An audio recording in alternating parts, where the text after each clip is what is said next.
And by the way, I'm going to get to this later, but even when the Turpin kids, all 13 of them, were freed from the house, they were reabused in foster care, which you're going to hear about, which is like hard to wrap your mind around that happened after what they had already gone through. But they arrest the Turpin parents. A prosecutor who sent the Turpin parents to prison watched in horror as the system she trusted failed the children all over again. She thought rescue meant safety. She thought justice meant healing. She was wrong. And now she's watching Ohio repeat the same mistakes. Picture this: 13 children freed from chains, only to be placed in a foster home where the abuse continued. The same kids who had never known fresh air, who didn't know what it meant to have a friend, who didn't even know what medication meant. They were re-victimized by the very people meant to protect them. And the prosecutor who put their parents behind bars had to live with the guilt of believing she had saved them. Before we go deeper into what this case actually reveals, make sure you're subscribed to CrimeNest Media, because we don't just cover the story, we follow the facts. In 2018, the world watched as 13 Turpin siblings were rescued from a California house of horrors. With the Turpin kids in California, there were 13 of them. Similar situation, abused by their parents, some of them chained. They had been beaten, starved, strangled, and chained to beds. What I've been calling that original house of horrors in California. They were beaten, they were strangled, they were starved by their parents, David and Louise Turpin. Some were so isolated, they didn't know what it meant to have a friend. Did you know that you could have a friend? Like while I was in the house? Yeah. No. No. I don't know. I thought that people like having friends and like neighbors talking to each other and all that stuff, I thought that was like fake or just like stuff that's in the movies or something. They didn't know school was normal. They didn't know that "how are you" was a greeting, not a strange and confusing question. When one of them, Jordan Turpin, escaped and called 911. Hi, this is 911. Do you have an emergency? I just ran away from home. Okay, do you know where you are? I'm actually in California, Paris. Do you know what street you're on? No. Do you see any signs or anything, like any street signs? She told the dispatcher she had abusing parents. And we have abusing parents. Did you hear that? Okay, how did they abuse you? Okay. They hit us, they throw us across the room.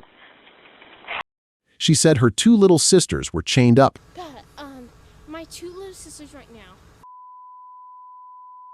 are chained up. How old are they?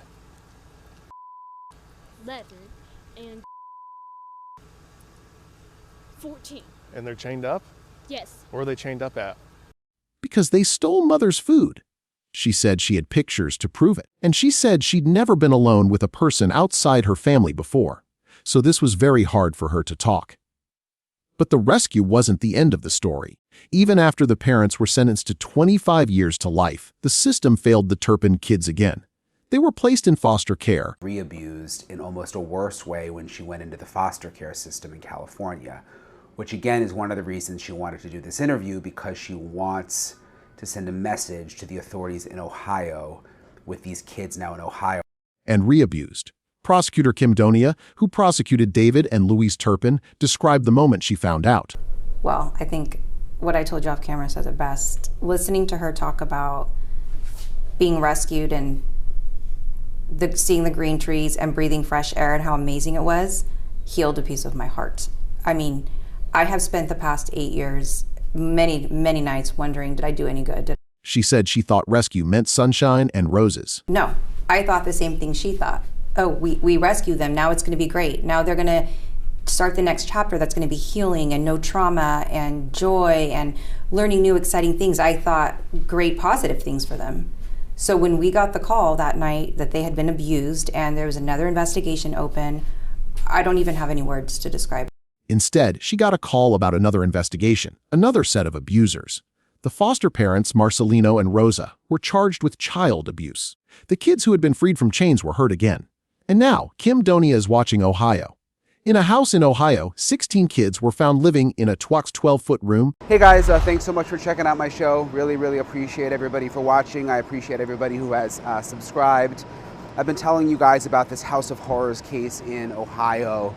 Awful situation.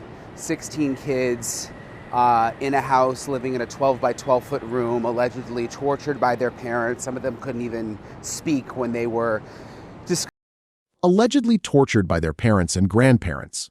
Some of them couldn't even speak when they were discovered. The Ohio mom is fighting in court to see her children. What do you make of that? I don't know what her motive is. I have not followed all of her statements close enough to be able to say that. But I tend to believe that if you're able to manipulate your kids, abuse them this long, your moral compass is off. And I can't imagine that now all of a sudden just because She says she loves them. She wants to see them. She misses them. But Kim Donia has a different perspective. She worked the Turpin case. She knows what that fight really means. She told us in an interview that she believes there's got to be an ulterior motive that serves her well, such as it helps her defense or it helps her look better. I just can't believe there's sincerity behind it. Control, not love. That's what she sees. That's what she calls it. woman who's treated them like a monster wants to come back in and insert herself, to me it seems like it's control and it's another way to manipulate these kids, especially when she's going through criminal litigation. Nothing good can come from that, in my opinion, with her reaching out or seeing these kids. Control is the only thing that explains abusing children for years and then demanding access to them the moment you're caught. She's not alone in that view. Jalissa Turpin, one of the siblings rescued from that house, also spoke out.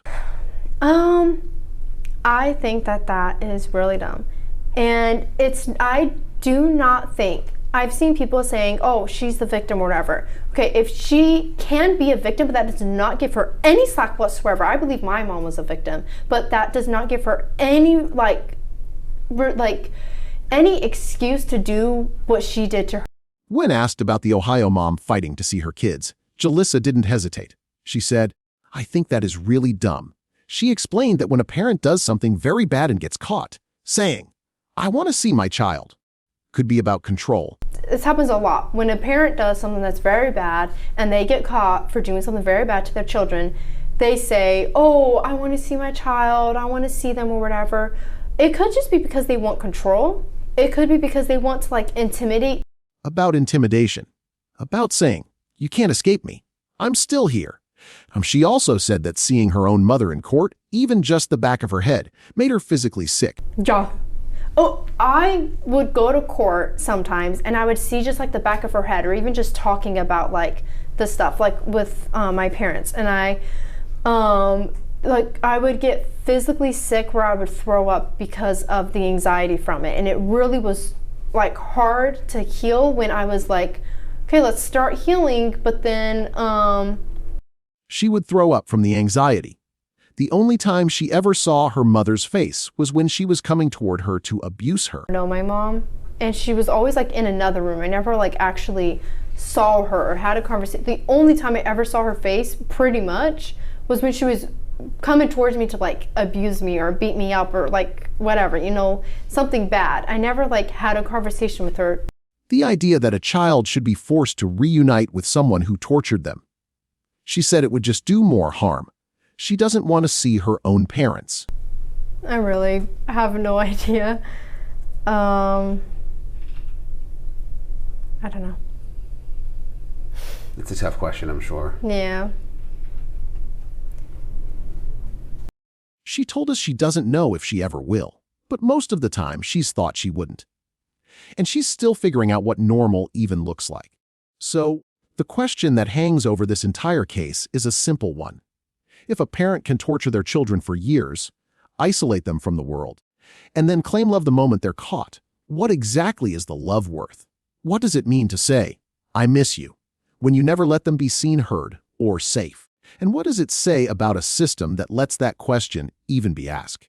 The public records from both the Turpin and Ohio cases are available through the California and Ohio court systems. Pull the transcripts. Read the body camera reports. Read what Jordan Turpin said when she escaped. Read what Jalissa Turpin said about healing and about her parents. Then read what the Ohio mom is saying now. Ask yourself this in the comments when a parent who abused their children says they want to see them. Should the system listen? Or should the system protect? If this breakdown helped you understand the stakes, like this video, share it with someone who cares about child welfare, and subscribe to CrimeNest Media with notifications on, because we'll be back with the next case that demands a closer look